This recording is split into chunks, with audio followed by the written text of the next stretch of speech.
இப்ப அந்த ஆயுதங்கள் எல்லாம் ஒவ்வொன்றாக பிடுங்கப்படுகின்றன.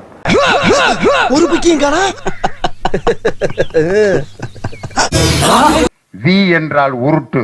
உருட்டுக்கு வி வராது, யூ தான் வரும். இதுக்கு தான் படிக்கடான்னு அப்படியே எழுதி கொடுத்ததை படிச்சுட்டு போயிட்டாங்க. Back to normalcy. ஆமா, ஒன்றிய அரசு பாரபட்சமாக நடந்து கொள்கிறதுங்கிறது முதற்கொண்டு படிச்சிருக்கிறார். ஸ்டாலினால சாதிக்க முடியாத திருட்டு, உருட்டு, அதனால் மக்களிடம் வாங்க போகிறீர்கள் குட்டு. இதெல்லாம் நடக்காத தம்பி. ஸ்டாலினால சாதிக்க முடியாததை விஜய் சாதிச்சிருக்காரு. இது திமுகவுக்கு இன்னமும் எரிச்சல். அதனாலே நீ உன்னை திருத்திக் கொள், இனி ஏமாற்றும் வேலை நடக்காது. டிவி வி கே ஏற்கனவே அவிஞ்சு போய் கிடக்கு, மேற்கொண்டு எரிச்சல கிளப்பாத. திமுக தரப்புல இருந்து வந்தவங்க எல்லாருமே நிறைய பதாதைகளோட வந்தாங்க. குட்டு. என்ன கேள்வி வேணாலும் கேள்றா, நான் பதில் சொல்றதுக்கு தயாரா இருக்கிறேன். உள்ள வந்தாங்க.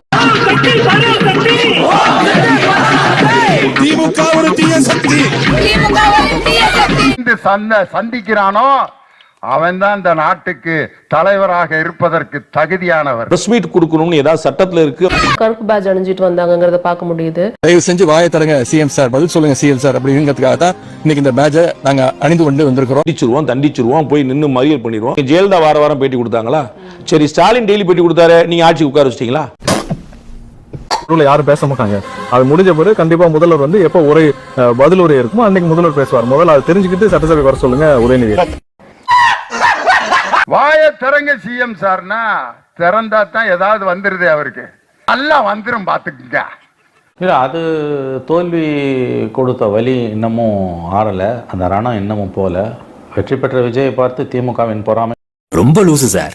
காமெடி சேனல் எதுவுமே பார்க்க வேணாம். 18ஆம் தேதியில சட்டமன்றம், நிம்மதியா பாருங்க காமெடி சேனல். அத வேற ஞாபகப்படுத்திட்டீங்க, நெஞ்சமெல்லாம் பொண்ணு அறக்கு தம்பி, மறக்க முடியல. தோல்வியை ஏத்துக்கிற பெருந்தன்மையும் இல்ல, தோல்விக்கான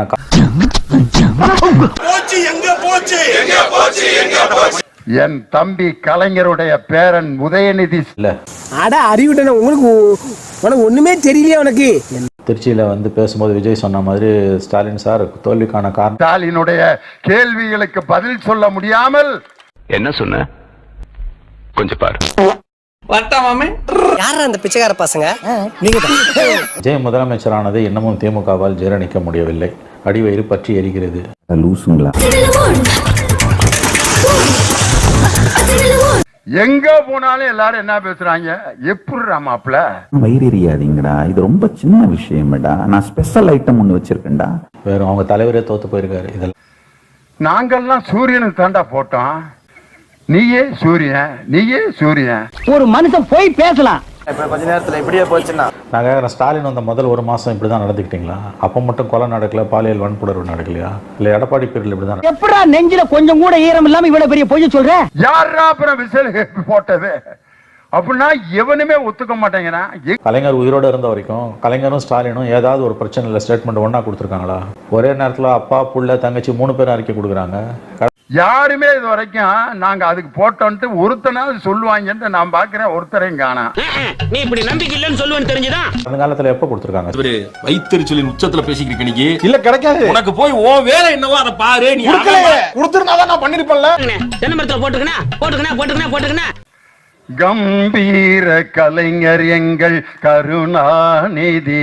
அவ்வளவு சிக்கல் இருக்குது. எல்லாம் ஏடிஎம்கே சிக்கலை பேசலாம். திமுகவுக்குள்ள அப்படியே கொமஞ்சன்னு கிடக்குது, வெடிக்க காத்திருக்குது. நீங்க போய் இலங்கையில கேட்டு பாருங்க, இவன் ஒரு கருணாநிதியினுடைய பிள்ளை என்ற ஒரு துரோகி என்று சொல்லி பேசுவாங்க. இந்த ஒரு துரோகி. திமுகவோட பிரச்சனையே தோல்வியை ஜீரணிக்க முடியல. எடப்பாடி கிட்ட தோத்து இருந்தா போக்கே, புதுசா வந்தவங்க கிட்ட தோக்கும். வம்பான பகையாவும் சரணாகதி போது தாங்க முடியல, ஏத்துக்க முடியல. அவ்வளவு வெக்கமா இருந்தா எங்கேயாவது போய் விஷத்தை குடிச்சிட்டு செத்து போங்க. இதுக்கு என்ன? வைத்தறிச்சல் வந்து அப்படியே வந்து